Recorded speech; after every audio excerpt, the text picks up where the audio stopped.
চলে এসেছি নতুন একটা ভিডিও নিয়ে।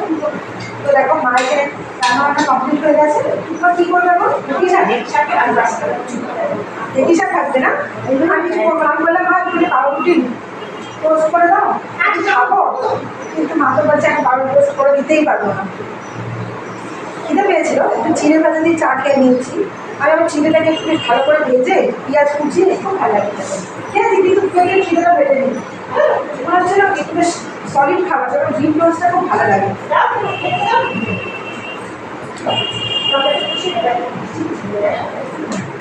আর ডিম টোস্টে টমেটো দেওয়া যায়?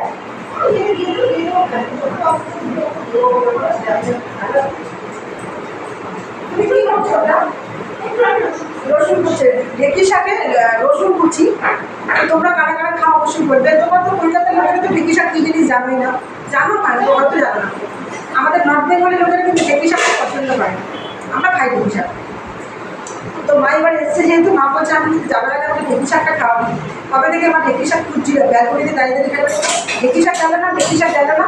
এই যে ঢেঁকি শাক এসছে এখন মা মাকে খাইয়ে দিতে হলো। চলো আজকে আমার ঢেঁকি শাক বানাচ্ছে, না খুব আনন্দ পাচ্ছে যে আমি ঢেঁকি শাক খাবো। কারণ বাড়িতে গেলে আবার কলকাতা ওই কমনলি জিনিস যেমন লাল শাক, নোটে শাক, কলমি শাক, লাউ শাক, পুঁই শাক এগুলো পাওয়া যাবে, কিন্তু নর্থ বেঙ্গলের মতন ঢেঁকি শাক কিন্তু পাওয়া যাবে। এখানে কুয়াশ ঢেঁকি শাক এখানে, হ্যাঁ এখানে কুয়াশ ঢেঁকি শাক পাহাড়ে পায় না, পাহাড়ে পায় কুয়াশটা। তো তোমরা কুয়াশ কারা কারা চিনো জানি না, আমাদের নর্থ বেঙ্গলে কিন্তু সবাই জানে। ও যারা দার্জিলিং গেছে তারা সবাই জানে, সবাই জানে। তো ওখানে কুয়াশ দিয়ে আলু দিয়ে ধনে পাতা দিয়ে টমেটো দিয়ে বেশ একটা চচ্চড়ি রুটির সাথে কিন্তু খুব ভালো খায়। আমরা খাই, মাও খাই। আর এখন শুনছি মাকে বাবা এনে দেয় বাজার থেকে, ওখান থেকে পাওয়া যায় না, তাহলে তখন অসুবিধাই নেই, সবই পাওয়া যাবে, তাই না?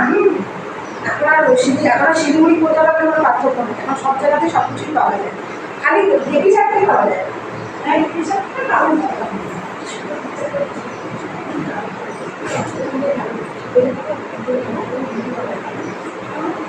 যাই হোক, এখন আমরা খাবো। মাকে বললাম পাউরুটি টোস্ট বানাতে। তো মা একটু কথা বলে দাও কিছু।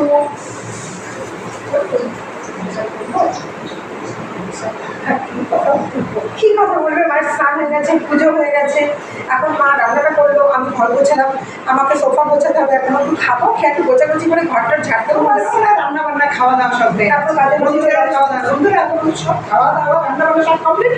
কেউ চানও করে নিয়েছো, আমার হয়তো কেউ অনেকে চান করবে পরে, আবার অনেকে গরম গরম খায় পরে রান্না করবে, তাই তো? সবাই ব্যাপার থাকবে। তো যাই হোক, এখন মা রান্না করতে ঢুকে পড়লো, রান্না অলমোস্ট শেষ। আমার জন্য একটু পাউরুটি টোস্ট বানাবে, একটু ডিম টোস্ট খেয়ে দিয়ে আবার ঘরে টুকটাক কাজ করবো, তারপর তো কাজে বসে চলেই আসবো। তো এখনকার মতো ভিডিওটা আমি এখানে শেষ করলাম।